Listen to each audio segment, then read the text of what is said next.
La entrevista contextual.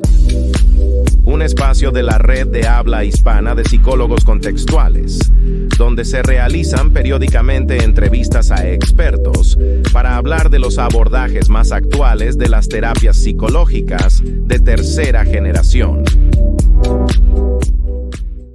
Estamos en una nueva entrega de la entrevista contextual, el programa que trae expertos en terapias psicológicas de tercera generación, un programa promovido y realizado por la red de habla hispana de psicólogos contextuales, donde invitamos a expertos a hablar de los abordajes más actuales de las terapias contextuales.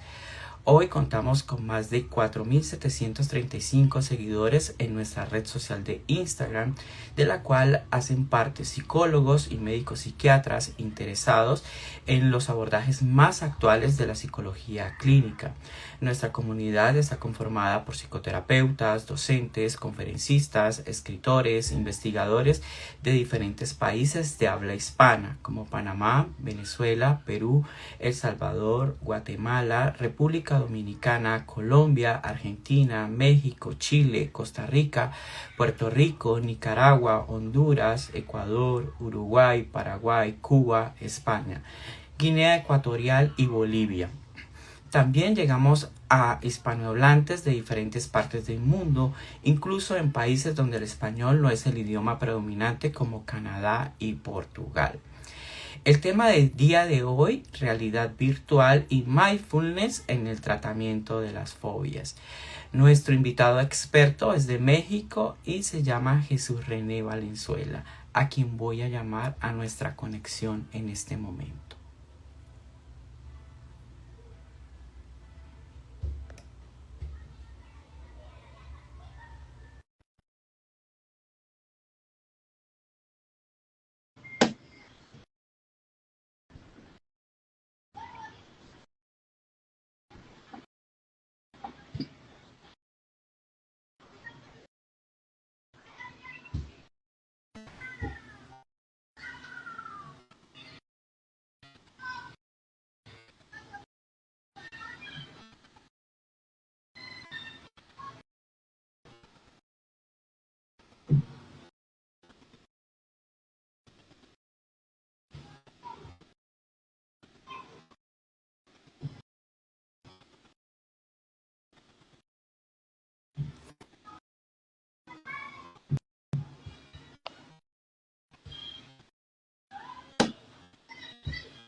Buen día.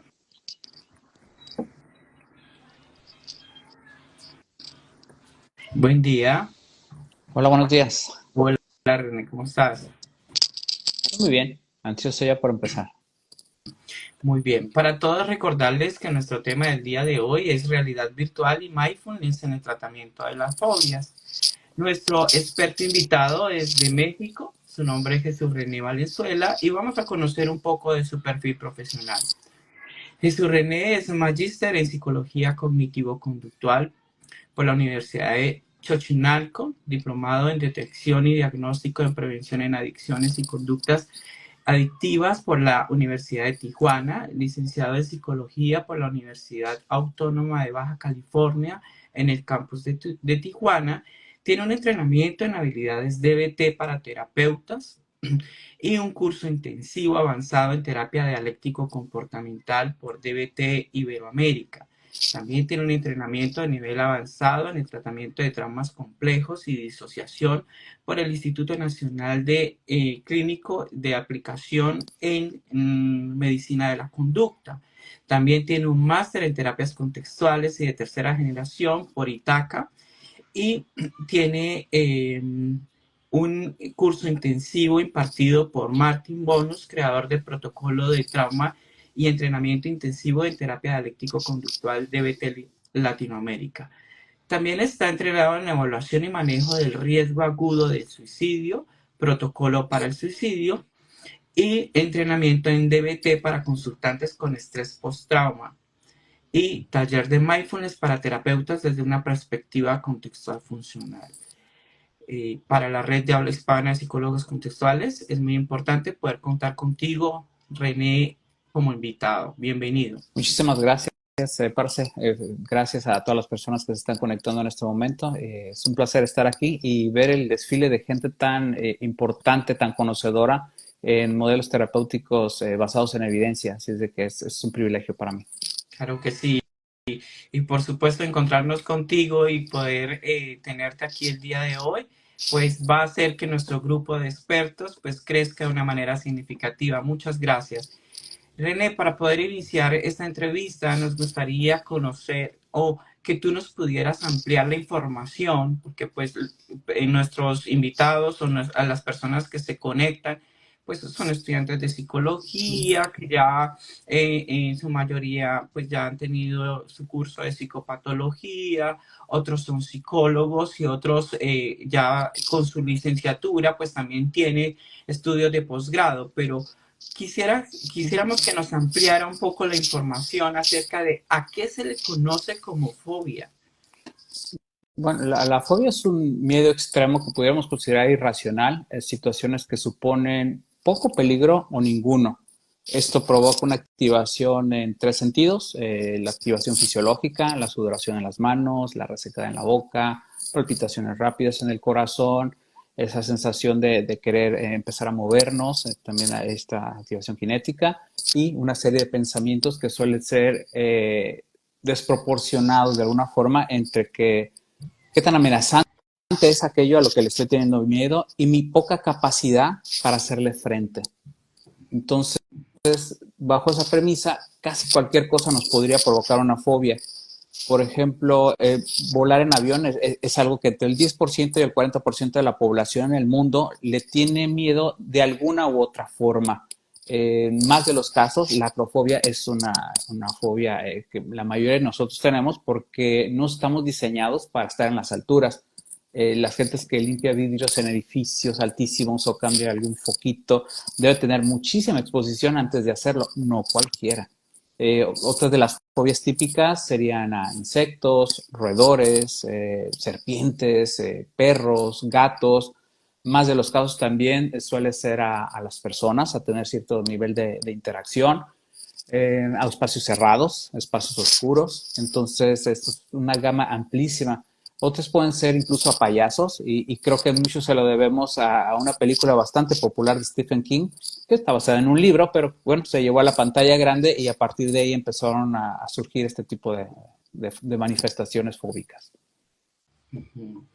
Bueno, ¿y hay diferentes tipos de fobias?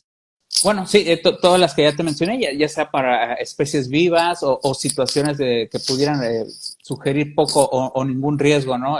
Por ejemplo, yo entendería que alguien tuviera fobia a lo mejor a lugares oscuros o cerrados, a estar en un elevador. En algunos casos, fíjate, puede ser interesante porque tiene que ver precisamente con películas, con algunos sucesos.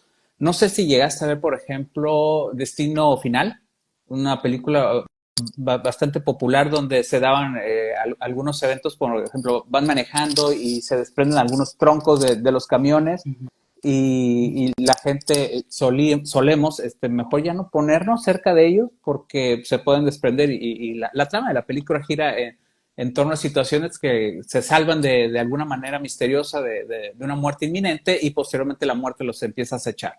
Entonces, personas empezaron a manifestar estas conductas evitativas, que es una característica per se de la fobia, en la cual se ponen a salvo quitándose de caminos que pueden desprender algún objeto. Sí, que inclusive en el manual diagnóstico estadístico nos habla también de fobia a la sangre, ¿no? Fobia a la sangre, a intervenciones quirúrgicas, a que nos saquen sangre. Hay una vasta cantidad de características en relación a fobias, a situaciones que pudiéramos considerar como normales, incluso tragar. Algunas personas manifiestan fobia a pasar alimento. Es algo curioso, pero bueno, sí, es gran variado y puede ser algunos considerados por la mayoría como para minimizarlos o hasta absurdos en algunos de los casos, pero bueno, es lo que es y no tendríamos que juzgarlo. Claro, dentro de mi experiencia clínica, por ejemplo, me he encontrado consultantes con fobia a volar donde ni siquiera nunca han estado en un aeropuerto, ¿no? Entonces es bastante complejo porque nunca han tenido una experiencia ni siquiera traumática en un vuelo, nunca han asistido a un vuelo, solamente a partir de algunas creencias que ellos tienen frente a lo que posiblemente sería volar, ¿no? Sí, y que puede romper todo paradigma de racionalidad. No sería extraño que, por ejemplo, en Estados Unidos, a raíz del 11 de septiembre, la gente empezara a manifestar una mayor oposición a subirse a un avión porque, bueno, parte de un hecho real. Ocurrió una tragedia en relación a tres aviones, por lo tanto, uno no lo podría entender. Sumémosle que algunas personas pudieron incluso haber perdido familiares o conocidos en ellos, entonces son imágenes dramáticas que se quedan grabadas y que por lo tanto uno pudiera echar a andar la mente y empezar a rumiar al respecto, y eso hace más difícil que todavía podamos ponernos a salvo, porque cuando la mente le permitimos tanto hilo para que se vaya, puede ser bastante impredecible. Bueno, claro, y una vez nosotros empezamos a identificar que la persona que tenemos frente podría presentar algún tipo de fobia, pues cómo evaluarla, qué instrumentos podríamos usar para que en esa evaluación poder obtener más información frente a esa postura que tienen frente a esa fobia. Dado que la cantidad de fobias puede ser tan numerosa como el número de estrellas en el cielo, hay algunos instrumentos que han sido acuñados, por ejemplo, para fobia social. Hay algunos bastante específicos. Lo importante aquí es saber si estos instrumentos están diseñados para nuestra población, si están validados, si están perfectamente tropicalizados, porque a pesar de que todos podemos estar hablando el mismo idioma, hay algunas expresiones que van a variar de país a país.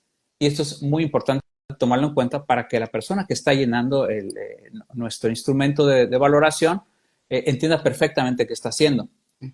Aunado a esto, es muy importante tener un sentido completo de las comorbilidades que pueda tener esta persona. Así también una entrevista semiestructurada sería bastante valiosa. Podemos ceñirnos al manual diagnóstico y estadístico de los trastornos mentales, autorregistros que también son sumamente valiosos, y algunos inventarios para reconocimiento de miedo, algunos de los que se sugieren en la plataforma de SciUS. Es el de Fear Survey Sketchup, que es bastante completo, y algunos otros inventarios, pero es amplísimo.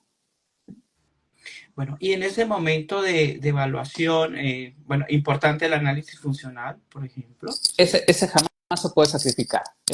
Sea cualquier modelo contextual o de terapéutico basado en evidencia, esto no puede salir nunca del contexto terapéutico. Tenemos que saber qué función está cumpliendo. ¿Es bueno saber cómo llegó la fobia? Bueno, sí, sería importante si es que ese dato anecdótico existe, pero si no, realmente no nos importa. Esto no es muy diferente de que tú y yo a lo mejor fuéramos médicos en un lugar de urgencia y nos llega un paciente y está sangrando, golpeado, una serie de heridas, y te digo, oye, Abdón, pues no está consciente, yo no sé qué le pasó y él no me va a decir, regrésalo, por favor. No, algo tendríamos que hacer tú y yo, ¿no? Entonces, si nos dice está bien, porque sabríamos a dónde fijarnos mejor, o si fue con un golpe contuso, se cayó en un barranco, lo asaltó, cualquier cosa. Pero si no, algo tendríamos que hacer. Entonces, saber de dónde proviene la fobia puede ser importante, pero nunca es lo más importante. Solo tenemos que saber que aquí hay una conducta que podemos considerar como anómala, que está impidiendo a la persona funcionar en su día a día. Hay algunas fobias que, por ejemplo, la gente no trata porque no les interesa, porque no les representa realmente algo discapacitante. No sé, digamos, por lo menos en mi país, en la región en la que yo vivo, si yo le tuviera fobia a los murciélagos, poco o nada me sucedería porque no tengo ningún contacto. En cambio, si yo en algún momento de la vida quisiera ir a algún lugar que tuviera alguna gruta, bueno, ahí sí yo voy a estar batallando bastante con mi malestar, imaginándome una serie de eventos, ¿no? A lo mejor no voy a ver ciertas películas de vampiros pensando que pueda haber por ahí un murciélago, pero no me va a impedir ni trabajar, disfrutar a mi familia, absolutamente nada. Entonces la gente los va dejando. Diferente sería a los vehículos en movimiento, al mar, a los perros, a los gatos, que son bastante queridos en nuestra población. Entonces, ahí sí estamos hablando de un problema mayor. Claro, y es que inclusive desde el proceso de evaluación lo que nos dicen es que el mismo manual nos dice, ¿no? Nosotros podríamos presentar algunos criterios para fobia, pero ¿qué pasa? Hay un criterio que nos dice que si en realidad esto le genera un malestar clínicamente significativo en lo social, en lo laboral, en lo personal, al punto de ser incapacitante, y cuando no lo es así, pues inclusive, y desde terapias contextuales, lo podemos identificar que la persona puede seguir viviendo, o sea, vive con él a pesar del malestar. Y esto también es valioso.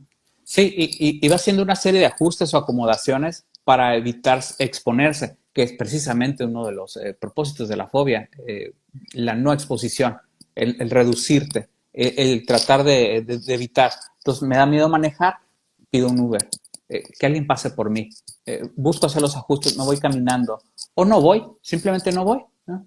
Bueno, A lo que desde terapias contextuales le llamamos evitación experiencial, ¿sí? así es. Y lo que las personas desconocen un poco es que cuando más evito la experiencia que me genera este malestar clínicamente significativo, esa experiencia o ese preconcepto o esa función se incorpora un poco más, se refuerza un poco más, se mantiene cada día más. Entonces, es muy importante esto desde el proceso de evaluación. Pero ya una vez en ese proceso de evaluación, para no solamente dejar los resultados a los instrumentos, queríamos conocer un poco cuáles son esas características más comunes que podemos encontrar en consultantes que experimentan algún tipo de fobia. Todo lo que tenga que ver con evitar, ya sea en el pensamiento o en situaciones reales o semejantes, incluso pláticas, las personas, la constante siempre va a ser evitar, evitar a toda costa. ¿Por qué? Porque esto nos empieza a generar una serie de malestares, como ya dije, en estas tres direcciones, el estar pensando, el estar rumiando, la activación fisiológica y, por supuesto, en algunos casos puede ser el constante movimiento, movimiento de los pies, comerse las uñas, jalarse el cabello, el caminar de un lado a otro. Entonces, al activarnos de esta manera ya genera una serie de incomodidades y hay conductas de escape. Por supuesto, tienes razón. Al no abordarlas, al no llevarlas a cabo, al no confrontarlas, estas se van instalando más, van echando raíces y va generando en la persona esta sensación de incapacidad, de ser ineficaz en lo que está llevando a cabo. Por lo tanto, cada vez renuncia más. Y si por ahí alguien le dio algún remedio mágico y no funcionó, entonces menos. Súmale que incluso algunos colegas, tal vez no con la suficiente expertise en estos tratamientos, simplemente se van a terapias de inundación sin haber hecho realmente un traje a la medida para abordar las fobias, suele ser iatrogénico. Entonces vamos perdiendo un poco de prestigio en el abordaje y por más que digas, es que yo le sé, es que yo te puedo enseñar, es que esto lo podemos abordar, prefieren renunciar a ello y vivir con el problema. Claro, y un poco como lo que vamos a hablar ahora más adelante sobre realidad virtual, y es que no podríamos, y eso lo encontramos en terapeutas inexpertos, no podríamos exponer a las personas a su evento fóbico sin antes haber hecho todo un trabajo terapéutico de preparación a esta persona para poder disminuir que en realidad, como tú dices, esto a cambio de ser eficaz, pues se convierta en ser iatrogénico para la persona. Por eso se hace necesario toda una antesala o todo un trabajo psicoterapéutico para poder preparar al consultante posterior, sí, a exponerse a esas situaciones eh, fóbicas. Bueno, ya una vez hemos visto pues este concepto de la fobia, diferentes tipos de fobia, cómo lo podemos evaluar, estos tipos de instrumentos, estas características muy de cada uno de estos consultantes. Sería importante conocer cómo podríamos abordar las fobias, cómo se abordan las fobias desde otras perspectivas y cuál es la diferencia del abordaje en terapias contextuales. El abordaje no va a cambiar mucho, dado que en terapias contextuales son terapias de la conducta. Entonces, si bien es cierto que, por ejemplo, si revisamos en la APA sección 12, el 85-83% de los tratamientos efectivos que se consideran con fuerte evidencia son terapias cognitivo-conductuales, aunado a esta incorporación fuerte de las terapias contextuales, la base o el principio es exactamente el mismo.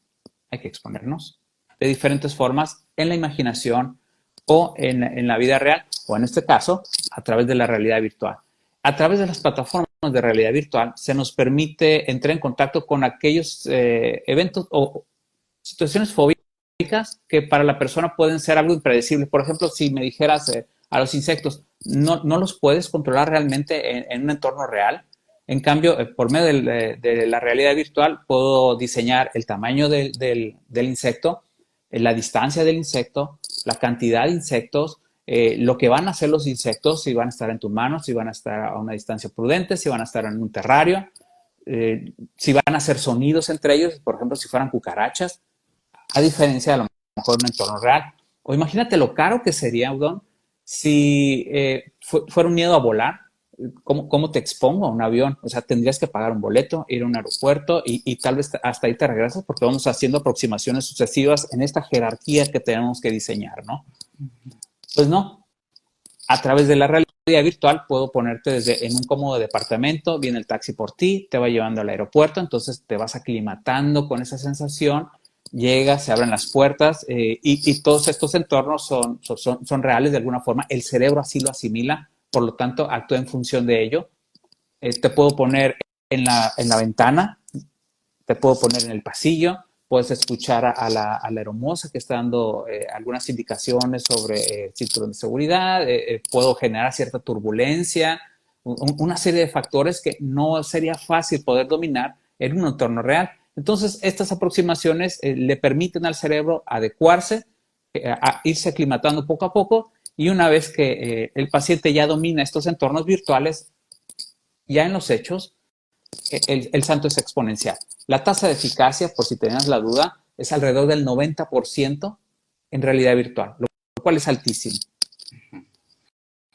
Bueno, acá hay una participante, una asistente que nos pregunta, Lady nos pregunta, buen día, desde terapia contextual, ¿cómo podría abordarse la fobia a manejar, o sea, a conducir, si es algo que requiere el paciente? O sea, un paciente que requiere sí o sí conducir y tal vez tiene una fobia específica, desde terapias contextuales, ¿cómo se podría abordar? Es lo que pregunta. Tendríamos que preguntarle al paciente en particular cuál sería el propósito de esa manejada y probablemente dirigirnos a esa vida con valores que está buscando tener. Entonces, ¿por qué sería importante para mí? Entonces, empezaríamos a buscar dentro del paciente cuáles son los argumentos o herramientas que podemos utilizar en su favor y que en la balanza de las cosas él se dé cuenta, bueno, sí, es que me interesa más esto, llevar a mi familia de paseo, poder ser independiente. Entonces, esta vida con valores es la que me va a impulsar y desde ahí es donde me voy a agarrar para irlo llevando y que cumpla con su cometido. Muy bien. Bueno, tú ya nos has hablado un poco acerca de la realidad virtual en el tratamiento de las fobias, pero ¿cuál crees tú que es como el principal aporte que hace la realidad virtual en este tipo de abordaje? Le facilita muchísimo al paciente esta transición entre lo real. Es un buen puente entre donde está y a donde quiere llegar. Es un ambiente sumamente controlado, porque no lo aviento nada más, mira, aquí está el elevador de cristal, va a ir subiendo, sino que lo vamos adecuando a sus capacidades, a sus limitaciones. Él empíricamente sabe que lo que está viendo no es real, pero a pesar de que su mente lo está sintiendo, entonces es ahí donde viene lo valioso de la realidad virtual. En este tipo de exposición realmente no se corren riesgos. Serían muy pocas las personas que no se beneficiarían con realidad virtual. Esta es otra. Limitantes tiene muy pocas.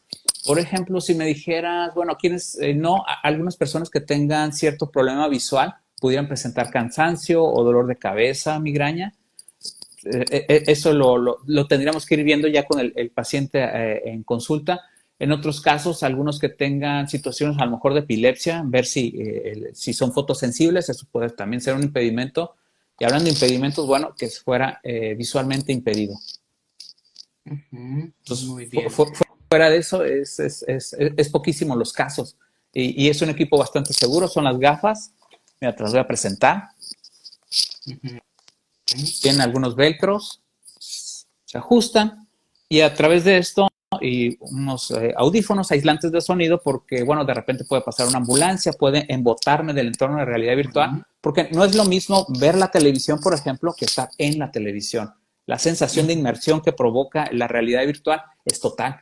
sea, el cuerpo realmente se siente ahí. Entonces, si tenemos audífonos aislantes de sonido y unas gafas que 360 grados a donde voltees siempre estás inmerso, te da la sensación de que lo estás viviendo y el cerebro se adecúa como si estuvieras, no sé, en la película de Tron, a donde todo esto está ocurriendo realmente. Muy bien, bueno, como dato curioso, quiero contarte que en algún momento estuve haciendo unas averiguaciones para incorporar realidad virtual con un grupo con el que trabajaba y en ese momento los precios eran muy elevados. Me gustaría saber si aún continúa siendo muy elevado tener acceso a realidad virtual en los escenarios terapéuticos y qué tan fácil sería ahora empezar a incorporarlos porque pues, esto todavía sigue siendo muy nuevo en el mundo terapéutico. Lo es, la instrumentación en psicología es algo que realmente no se estila.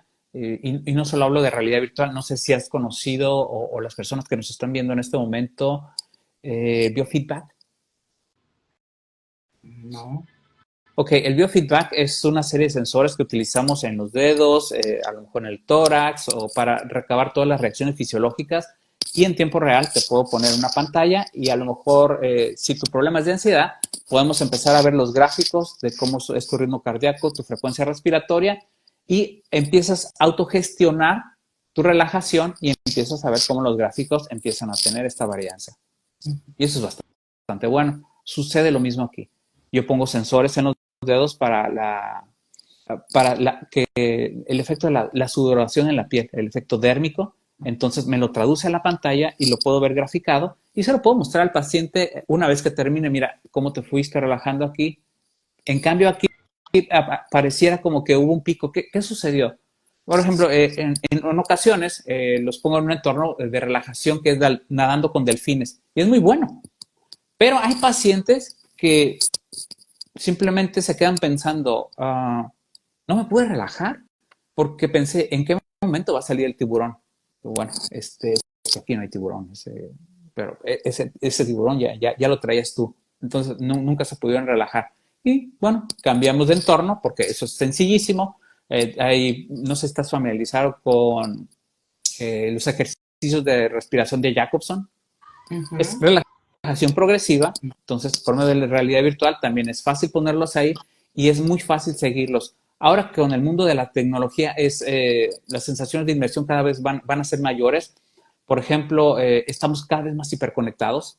Viene con toda la inteligencia artificial, tenemos smartwatch, tenemos pantallas en todos lados, estamos tan acostumbrados.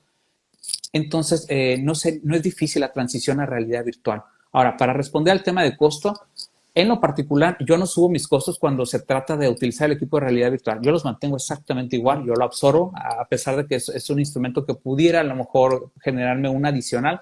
Yo prefiero dejarlo así para que la gente pueda seguir teniendo el acceso y se vea beneficiada.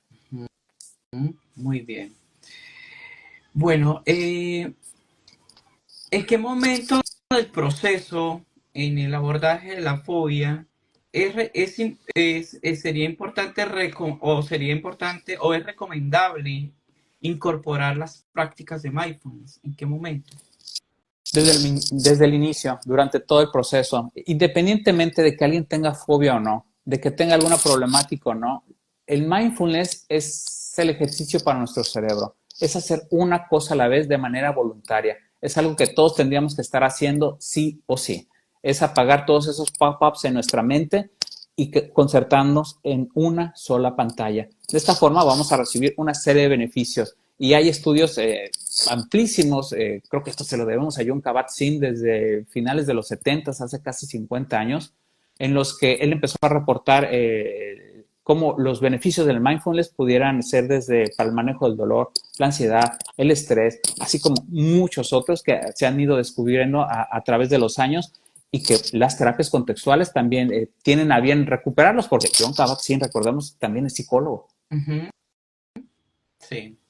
Acá nos preguntan cómo se ajusta cada fobia a las gafas de realidad virtual. Dice, ¿se compran? ¿Tú las creas? ¿Cómo se realizan? Un poco... No, eso es una estupenda pregunta. Los entornos de realidad virtual ya están prediseñados, entonces yo nada más tengo que escoger dentro de la gama cuál se asemeja, ya sea de manera exacta a la situación fóbica o de la manera más aproximada, porque habrá fobias muy específicas que difícilmente voy a poder generar. Por ejemplo, si alguien me dijera fobia a los payasos, ¿hay algún payaso dentro de los entornos virtuales? Dirían, lamentablemente no. Entonces tendría que generar algún otro recurso, tal vez ya no con la realidad virtual, o simplemente utilizarla para cuestiones de relajación o mindfulness, pero específicamente así no.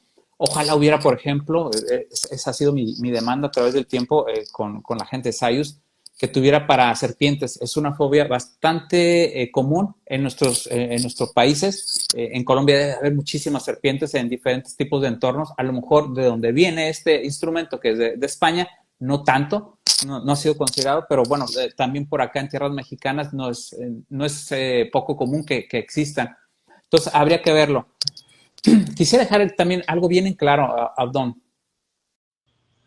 Sería caprichoso de mi parte o muy ambicioso o no sé qué palabra darle, decir que por el hecho de que tengo realidad virtual, estoy por encima de los demás compañeros que no lo tienen. De alguna forma, tal vez sí, pero se puede ser también sumamente efectivo. Si alguien no tiene equipo de realidad virtual, no quiere decir que no va a ser exitoso. Seguramente le va a ir bien porque va a buscar siempre la manera de cómo llevarlo a cabo, ya sea a través de imágenes fotográficas, de películas, de alguna forma de exponer al paciente al entorno que le representa una fobia, solo que esta aproximación le brinda al paciente la facilidad de hacerlo con mucha mayor tranquilidad y transicionar mejor desde donde está a donde quiere llegar. Claro, es una herramienta que se utiliza es como tener un plus dentro de ese escenario terapéutico. Luz del Carmen nos pregunta que los equipos para usar en consultas sobre realidad virtual, ¿dónde los puede conseguir? Bueno, debe de haber más de un proveedor. Mi proveedor en este momento es Sayus. Lo encuentran con P, de hecho, así lo pueden encontrar también en YouTube, Sayus. Y ellos son el proveedor. Ahorita están haciendo algunas alianzas en Estados Unidos para que sea aprobado por la FDA, que es Food Drug Administration, y que con eso puedan tener un mayor alcance. Han presentado algunas fusiones a lo largo del camino desde que iniciaron y han cobrado mayor fuerza.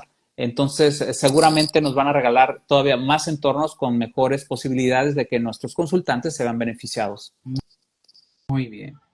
Bueno, una de nuestros propósitos al entrevistar a los expertos es motivar a nuestro público a reconocer que lo que hacemos tiene una evidencia científica, que está de la mano con la ciencia, que tiene un reconocimiento por la psicología, por la ciencia, por la APA, y esto es importantísimo, ya que hemos encontrado malas prácticas o prácticas poco éticas en algunos profesionales con algunas situaciones emergentes allí que no que nos están haciendo daño no solamente en la imagen como terapeutas, sino daño a los consultantes, porque pues ellos son los que se exponen a estas situaciones. Entonces, por eso es muy importante cuando los entrevistamos preguntar por la evidencia científica. En este caso, eh, eh, tanto para realidad virtual como para mindfulness, ¿cuál es la experiencia o que nos muestra la evidencia científica en el tratamiento de las fobias? Un 90% de éxito rotundo, lo cual es amplísimo en relación a muchos otros tratamientos. Afortunadamente hay un buen respaldo y seguramente se va a seguir dando un crecimiento exponencial. De hecho, no me ha tocado verlos, pero las gafas que sacó Apple también tenían muchos entornos que estaban relacionados a relajación o a meditación. Debe ser fascinante poder tener acceso a ellos. Sé que en un primer intento salieron algo caros para nuestra población latina, pero ya iremos viendo seguramente cómo se van incorporando cada vez más a nuestro día a día. Y lo que ahorita se mira a cierta distancia, seguramente en unos años vamos a cerrar esta brecha en la cual va a tener mayor acceso, penetración en los hogares. Entonces, es cosa de darle un poquito de tiempo. Esto va a suceder sí o sí. Pero ¿qué crees tú, René, qué hace falta como para que esto sea un poco más visible o para que llegue más a nuestros profesionales, sobre todo hablando de profesionales de habla hispana, ¿no?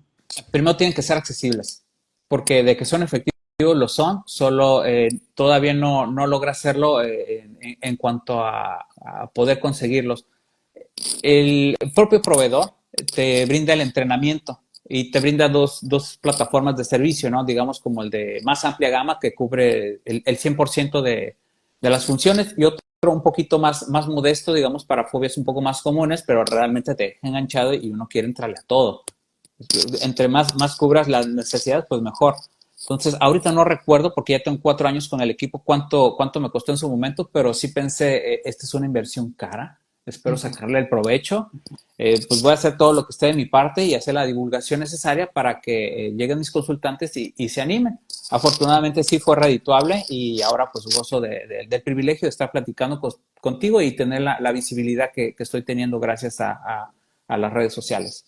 Claro que sí, esa es la idea, que más profesionales se interesen. Bueno, acá hay una asistente que nos pregunta, ¿cuántas terapias de realidad virtual debería tomar un paciente para fobias y qué tanto se deberían exponer? Eh, bueno, sabemos que todos los casos son totalmente distintos, pero Exacto. ¿qué es lo que tú has encontrado así como a nivel general? Buena pregunta. Diría que entre 10, 16 sesiones, no más de ahí, porque se le deja muchísima tarea también Ujú. para casa. Generamos estos criterios de exposición en vivo aquí en consulta, así como tareas en casa donde hacemos estas evaluaciones de cuál es el nivel de ansiedad previo a la exposición que voy a tener, cuál es el nivel de ansiedad una vez que estoy terminando la exposición, que deseablemente tiene que ser por debajo del nivel inicial, es decir, en estas escalas de SUTS que manejamos, decimos, bueno, me voy a exponer a ir a un parque porque tengo miedo a las palomas y voy a estar ahí durante 30 minutos en una banca y no las voy a llevar comida en un primer intento, pero las voy a ver. Entonces voy con un 70% de intensidad o de malestar, pero me voy a retirar una vez que yo llegue por debajo de ese 70. Y también voy a hacer un registro en el cual yo diga cuál fue el pico de mi experiencia, es decir, pude haber llegado a 90, a 95, tal vez a 100. Entonces generar esta curva descendente en la que paulatinamente va descendiendo a base de una y otra exposición. Entonces, la tarea en casa es tan importante como el que se hace aquí a nivel terapéutico. Por otro lado, hay algunos factores a considerar, por ejemplo, la motivación al cambio, que siempre es algo a tomar en consideración.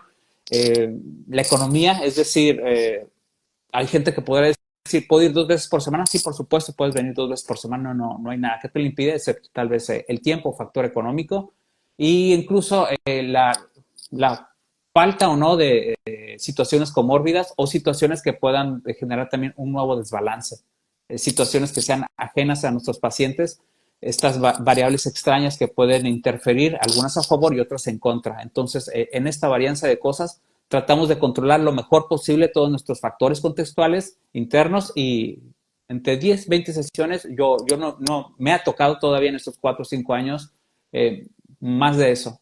El paciente solo empieza a avanzar, porque además está este efecto de que como es algo nuevo, seguramente va a ser mejor. Entonces va generando también en esta expectativa como una especie de efecto placebo, porque a veces digo, bueno, uno puede ser bueno, pero no a ese nivel. Yo creo que también tenía mucho que ver el impulso de quien viene a consulta con la expectativa de que esto me va a funcionar. Y sí. Ujú. Y René, dinos algo, esto, aparte de fobias, ¿realidad virtual ha funcionado en qué otros problemas? Trauma, Trauma. claro. Vamos, están ampliamente relacionados la trauma y las fobias porque están dentro de la misma categoría generan situaciones ansiógenas. Ujú. Entonces, para también programas de exposición en ese sentido pueden ser bastante beneficiosos para personas que estuvieron involucradas, por ejemplo, en accidentes vehiculares, donde Ujú. hubo trastorno de estrés postraumático y la gente dice, bueno, pues que no puedo no manejar, entonces yo tengo que hacer algo con eso.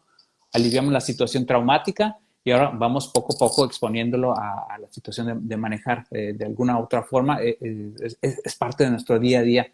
Difícilmente alguien no tendría por qué no manejar, a menos que tuvieran, no sé, alguna forma de impedimento físico, pero incluso a ellos podemos hacer ciertas adecuaciones mecánicas para llevarlos a cabo. Acá nos preguntan en qué tipo de traumas específicamente.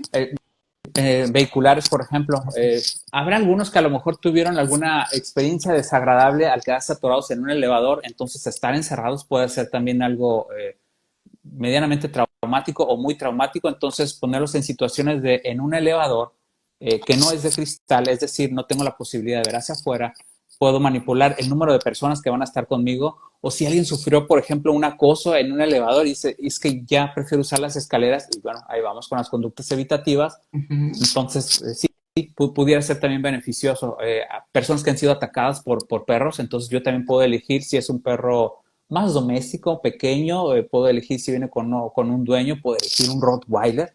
Entonces, tener esta facilidad de manipular las variables en ese sentido son ampliamente beneficiosas. René, bueno, ya hemos profundizado ampliamente en realidad virtual, pero en mindfulness, para mindfulness, claro, como una de las bases de sintomatología en la fobia está relacionado con ansiedad. El trabajo de ansiedad a partir de mindfulness me imagino que es valioso, ¿no? Sí. También el combatir, el trabajo de esa rumiación frente a los pensamientos que vienen frente a esas fobias. ¿Nos podrías ampliar un poco más la información frente a esto? Claro, porque si hay algo que reporta como beneficio, el mindfulness es poder desactivarnos, es ir en contra del sistema nervioso simpático, es decir, busca restablecernos en nuestra etapa basal y dejar de discriminar los sentidos que existen afuera para concentrarnos en nuestra respiración, en el momento presente, en una sola cosa a la vez, y esto produce esta sensación de reversibilidad sobre el sistema nervioso que se acaba de activar, que empieza a dejar algunos remanentes en nuestro cuerpo, porque pues también esto era importante para poder sobrevivir desde los inicios del ser humano. Estábamos constantemente expuestos al peligro, entonces no solamente era huir o luchar, sino a veces en algunos casos algunos mamíferos se pueden quedar estáticos, pero al final de cuentas están rapidísimos. Entonces, si ya una vez que se presentó la situación a la cual para mí representa un estímulo aversivo, por medio de mindfulness yo puedo gestionar mi respiración, regresar a mí mismo, me puedo dar algunas autoindicaciones como de soy fuerte, puedo con esto, estoy en control, estoy en paz, generar mis propias frases que puedan ayudarme a sobrellevar mejor. Cierro mis ojos, hago algunas respiraciones, puedo hacer mi media sonrisa, puedo hacer mis manos dispuestas y el cerebro empieza a hacer su trabajo. Me puedo ir en mi mente a un lugar feliz, me relajo, entonces me empiezo a desactivar y es ahí donde el mindfulness ya está haciendo su magia y me permite esta ventana de oportunidad para tomar una mejor decisión en vez de irme, tener una aproximación o incluso solamente tolerarlo, surfear la ola, como a veces le llamamos. Muy bien. Bueno, entonces acá identificamos que como terapeutas, pues saber esa base teórica, desde dónde vamos aquí a trabajar con nuestro consultante, este proceso de evaluación, este proceso de abordaje, cuáles son los elementos más importantes. Aquí cobra importancia ese entrenamiento de nosotros como terapeutas para el uso de la realidad virtual y también el entrenamiento para poder incorporar la práctica de mindfulness. Todo esto es clave, elemental, fundamental, básico para poderlo hacer. Pero háblanos de esas habilidades nuestras como terapeutas necesarias para la aplicación de la realidad virtual y el mindfulness en las fobias. ¿Por qué? Porque lo que se ha encontrado en la evidencia científica también es que sin importar cuál sea el tipo de abordaje que yo haga, si yo no tengo unas habilidades muy personales y muy del terapeuta, pues la eficacia va a disminuir. ¿Qué nos podrías ampliar sobre esto? Sí o sí tienen que ser habilidades en el conocimiento de modificación de la conducta. Hay estímulos, hay respuestas, hay eventos que tenemos que discriminar, entonces tener conocimientos básicos de esto es fundamental. Uno puede venir de alguna otra corriente terapéutica, pero al entrar a modificación de la conducta como esto, sí o sí tenemos que hablar otra vez de palomas, de ratones, tenemos que hablar de fundamentos básicos, elementales, porque estamos pretendiendo un cambio. Entonces, eso es de entrada, ¿no? Por supuesto, dar por sentado la empatía, el conocimientos básicos en computación, en algunas cosas técnicas, pero la propia compañía te brinda los entrenamientos necesarios para que uno se vaya adecuando independientemente de que vengas de la corriente terapéutica que venga. Pero para alguien que ya tiene los fundamentos bien consolidados en técnicas de modificación de la conducta, esto se le va a dar de una manera súper sencilla. Es como encontrar la compatibilidad entre, no sé, celulares cuando son de la misma marca, compañía, donde dices, estos accesorios son compatibles, son intercambiables, son amistosos entre sí. Así nos va a ocurrir con esto. Si ya todos somos conocedores de técnicas de modificación de la conducta, lo vamos a ver con una facilidad impresionante y vamos a ayudar al paciente a llegar más lejos porque las explicaciones, los fundamentos están a la orden del día, son muy sencillos de explicar. Hay una conducta blanco que queremos modificar, vamos a hacer una serie de estímulos para llegar a esa conducta, vamos a tratar de generar una línea base de dónde estamos parados y a través del tiempo vamos a generar las métricas para que tú vayas viendo los avances. Esto no es lo que se me ocurra terapia. Aquí hay un protocolo establecido. Simplemente lo vamos a adecuar a tus necesidades, tus limitaciones y vamos a encontrar todas las herramientas que te ayudan a llegar a esa meta que estás buscando. Parte de esa meta que tú dices podría ser, más allá de que los síntomas se remitan, es también que haya algo de tolerancia a ese malestar y que su vida pueda seguir siendo significativa. Vivir una vida significativa, sí, en muchos casos va a tener que ser tolerancia al malestar y parece que estamos hablando de DBT, ¿verdad? Sí, ahí sí. Sí, totalmente. En muchas de las cosas así va a tener que ser. No puedo cambiar esto, no puedo modificarlo. Así es de que mi única alternativa en este momento es empeorarlo, como a veces decimos en la DBT, pues es una alternativa. Lo es y no lo es, pero en otros casos simplemente voy a tolerarlo y lo voy a tolerar de la mejor forma. Entonces, eso podría ser una de las metas. Habrá cosas en las que ni yo ni nadie deberíamos estar expuestos a situaciones de violencia, pero cuando tenemos bien arraigadas nuestras herramientas, que ya se nos mostró en terapia, a lo mejor el terapeuta me enseñó a librar esta situación de fobia, pero luego me ocurre un evento que a lo mejor no es igual, pero en la que yo soy consciente de que ya sé qué debo de usar, ya sé qué debo hacer, ya sé qué no debo de hacer.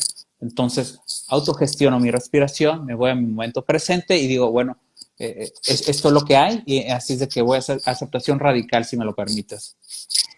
Sí, claro. Y es que pasa un poco con este tipo de consultantes que como que a lo largo de su vida, después del hecho traumático, solamente se centran en esa situación que, lógico, lo reconocemos y lo validamos en el sentido de que pues ha generado en él una relación en la cual que es significativa, muy negativa para él, pero entonces pareciera ser que se centra todo el tiempo en esta situación y deja de un lado aspectos que son muy valiosos en su vida y que al suceder esto, pues no le va a permitir avanzar. Entonces es un poco como reenfocar sobre esas situaciones valiosas y sobre estos aspectos en los cuales le puedan generar significado a su vida, que ellos puedan continuar a pesar de ese malestar, que posiblemente puede disminuir un poco a partir del tratamiento, pero no quiere decir que entonces ya después de tratamiento no va a volver a aparecer o no va a estar más allí, porque posiblemente va a estar pero en menor intensidad. No sé si esto es un poco así. Totalmente. Habrá situaciones en las que te decía, nadie tendríamos que estar expuestos a situaciones de violencia muy aversiva. En mi ciudad en la que vivo, lamentablemente esto es con mucha cotidianidad y uno va generando cierta desensibilidad cuando van ocurriendo ciertas desgracias, ciertas muertes. Bueno, pues es una pena. Entonces, si alguien ha estado expuesto a esto y no le queda de otra más que aceptarlo porque esta es la realidad en el contexto en el que vivimos, bueno, lo mejor que podemos hacer es tratar de generar cierta tolerancia, ser autocompasivos con nosotros mismos. Si no podemos sobrellevarnos, buscar la ayuda necesaria para así poder sobreponerlo lo mejor posible y utilizar las herramientas que nos pueda brindar la terapia. Bueno, René, dinos algo, ¿cuáles serían las recomendaciones generales que podrías dar a los profesionales que a partir de este encuentro se puedan identificar o quieran ir un poco más allá o quieran interesarse por empezar a incorporar en su terapia o en sus encuentros con sus consultantes este tipo de abordajes, tanto realidad virtual como mindfulness. Aunque que se mantengan abiertos siempre a seguirse preparando, a seguir gestionando mayor conocimiento, que las actualizaciones no van a detenerse. Esto va a seguir avanzando. La psicología no es una ciencia estática, constantemente se está renovando, constantemente hay estudios y metaanálisis y una gran serie de cosas que nos permite mantener cierta vigencia.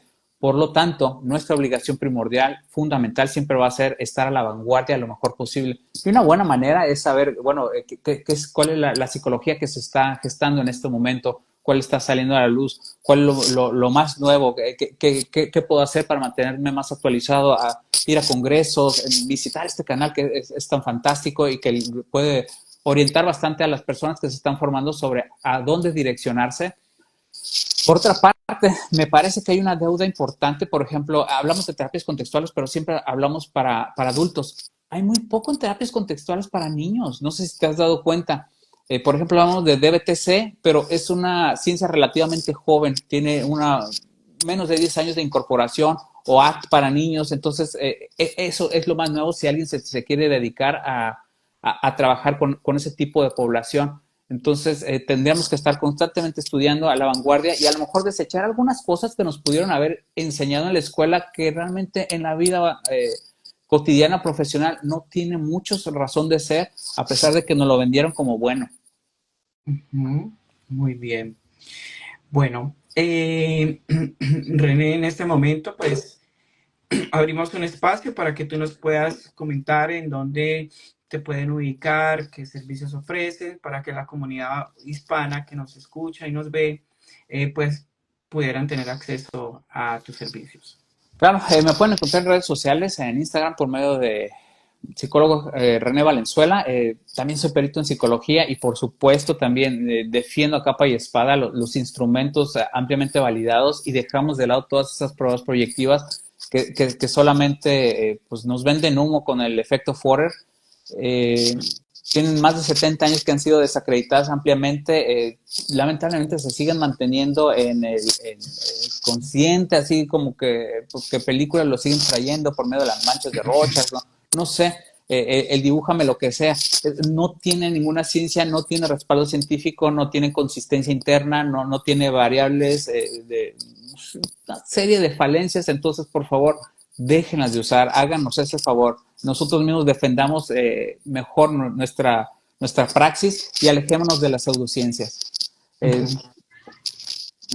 terapias individuales, en algunos casos doy asesorías de casos. Sería un placer poder participar con algunos de ustedes, si usted me lo permite. Pero por supuesto que sí, nos recuerdas tu dirección en Instagram. Claro, como psicólogo René Valenzuela.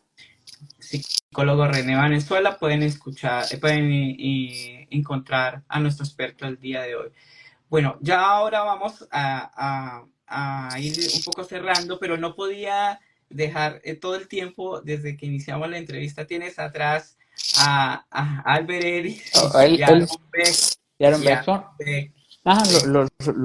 De alguna manera, los que inician de manera disruptiva.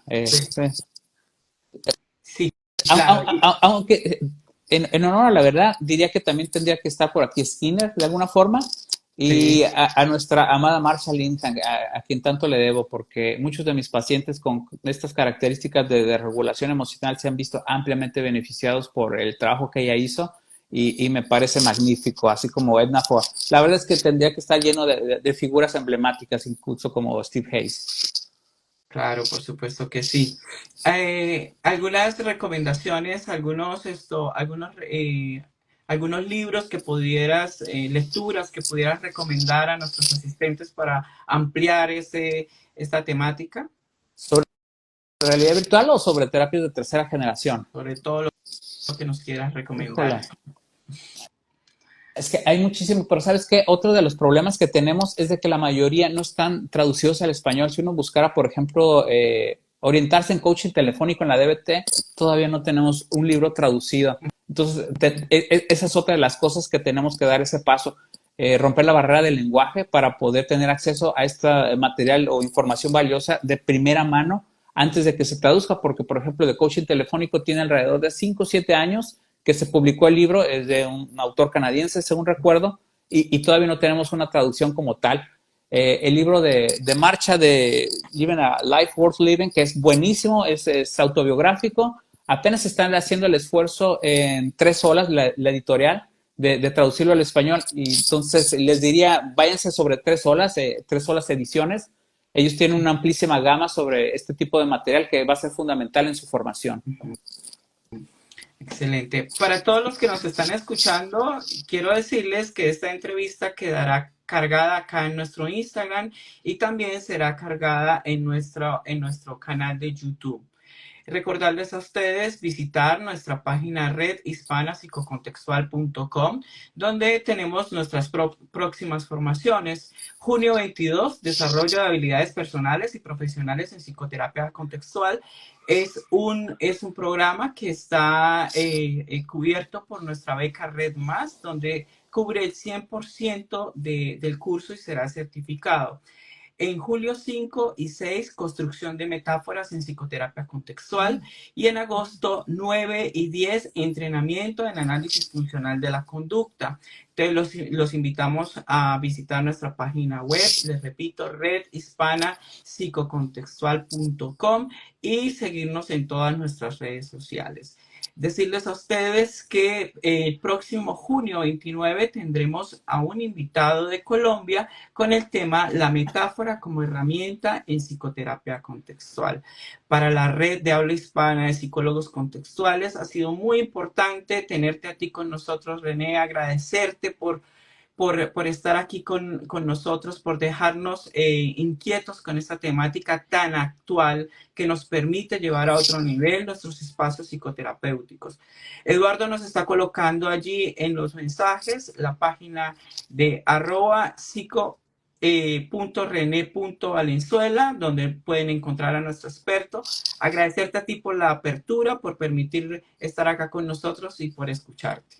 Es un placer estar por acá, es también un privilegio y le agradezco muchísimo a Eduardo que ha sido un ejemplo testimonial sobre cómo es la recuperación. Es un caso del cual estoy contentísimo y orgulloso, entonces gracias por estar participando en esto y por facilitar a las personas que nos ven y nos escuchan el link de la página. Luz del Carmen nos dice, excelente ponente, importantes aportaciones. Pues los asistentes te agradecen y reconocen la importancia de este espacio y que tú estés aquí el día de hoy con nosotros. Entonces, agradecerte por permitir pues escucharte, que nos puedas transmitir tus conocimientos y motivarnos a seguir creciendo como psicoterapeutas. Un abrazo a la distancia, te agradezco mucho por la oportunidad y a todas las personas que nos están viendo, espero que les haya sido de utilidad y que pueda orientarlos hacia un aprendizaje mayor. Muchas gracias a ti para todos, muchas gracias por su asistencia el día de hoy y nos encontraremos en una nueva entrevista contextual. Hasta luego. Hasta luego.